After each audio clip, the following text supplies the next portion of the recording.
যারা এখন একটু ফ্রি আছেন বা কিছু বলার সময় আছে, আজকে ইয়ামুল জুমআ, জুমার দিন, বেশি বেশি পড়বেন আল্লাহুম্মা সাল্লি আলা মুহাম্মদ ওয়া আলা আলি মুহাম্মদ কামা সাল্লাইতা আলা ইব্রাহিম ওয়া আলা আলি ইব্রাহিম ইন্নাকা হামিদুম মাজিদ আল্লাহুম্মা বারিক আলা মুহাম্মদ ওয়া আলা আলি মুহাম্মদ কামা বারাকতা আলা ইব্রাহিম ওয়া আলা আলি ইব্রাহিম ইন্নাকা হামিদুম মাজিদ।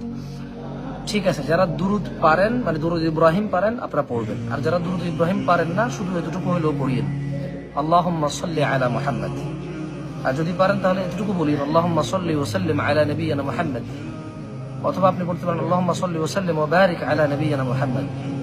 মোট কথা হলো, আমি বোঝাতে চাচ্ছি যে যারা কোরআন তেলাওয়াত করতে জানেন সূরাতুল কাহাফ তেলাওয়াত করেন, যারা পারেন না শিখার চেষ্টা করেন, যারা দুরুদ ইব্রাহিম পরিপূর্ণ পারেন দুরুদ ইব্রাহিম বেশি বেশি পড়েন, মানে গুনবেন না, গুনে রাখবেন না, যতবার পসিবল হয়, কেমন?